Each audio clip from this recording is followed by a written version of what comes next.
আসসালামু আলাইকুম রহমতুল্লাহ। আশা করি সবাই ভালো আছেন। তো ছোট্ট একটা বিষয় আলোচনা করব, বেনামাজিদের লাঞ্ছনা।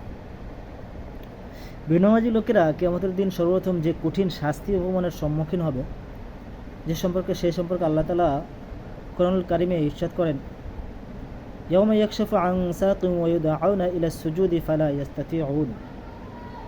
আল্লাহ তাআলা আরও বলেন, খাশিআতান আবসারুহুম তারহাকুহুম যিল্লাতুন ওয়া ক্বাদ কানু ইউদআউনা ইলা সুজুদি ওয়া হুম সালিমুন। যে আয়াতের সার কথা হলো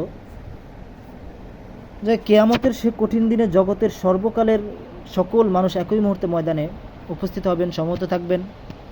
তখন উচ্চস্বরে ঘোষণা দেওয়া হবে, আল্লাহ পাকের একটি বিশেষ তাজাল্লি প্রকাশিত হবে।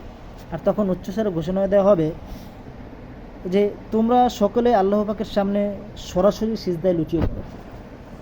তখন যেসব ভাগ্যবান মুসলমান দুনিয়াতে নামাজ পড়েছেন, আল্লাহ তাআলাকে সিজদা দিয়েছেন, 5 ওয়াক্ত নামাজে অভ্যস্ত ছিলেন, তারা সাথে সাথেই এই অদৃশ্যের ঘোষণা মতে আল্লাহ তাআলার কুদরতি পায়ে সিজদায় লুটিয়ে পড়বে।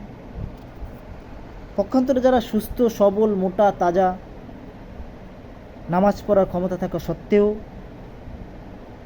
দুনিয়াতে নামাজকে অবহেলা করতো, নামাজ পড়তো না, বা আজান শুনলে মসজিদের দিকে তারা দৌড়াইয়া যাইতো না, তো এইসব লোক যারা থাকবে তারা সেদিন তাদের কোমরগুলো সোজা কাঠখণ্ডের ন্যায়, যে কাঠখণ্ড যেগুলো সোজা কাঠ যখন আমরা ফাড়ি বা গাছের মতন শক্ত হয়ে, কাঠের খাম্বার মতন বা খুঁটির মতন শক্ত হয়ে থাকবে।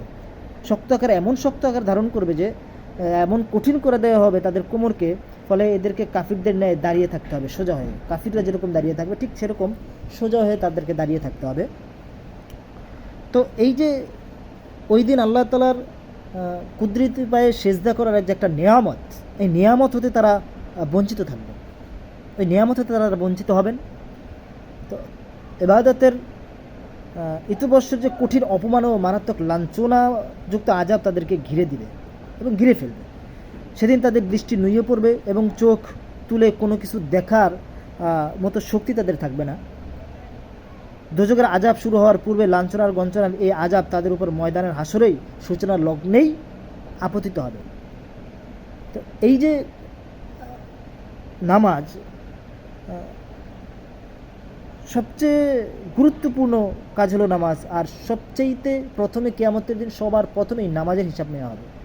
তো আমরা যারা নামাজ পড়ি না, আমরা যারা আল্লাহকে সেজদা দেই না, আমরা যারা আল্লাহ তাআলার কাছে নত স্বীকার করি না, আমরা যারা আল্লাহকে আল্লাহ বলে মানি না, আমরা আল্লাহকে আল্লাহ বলে মানি কিন্তু যদি 5 ওয়াক্ত নামাজ পড়তে হয় তাহলে মানি না। আমরা আল্লাহকে আল্লাহ বলে মানি, যদি মিথ্যা ছাড়তে হয় তাহলে মানি না। আল্লাহকে আমরা আল্লাহ বলে মানি ঠিকই, কিন্তু যত রকম অপরাধ অপকর্ম করা লাগে, শরীয়তের বহির্ভূত যে কাজগুলো করা লাগে আমরা করি, সেগুলো যদি ছাইরা আল্লাহকে মানতে হয় তাহলে বোধহয় আমরা আল্লাহকে মানি না। বিষয়টা আসলে এরকম।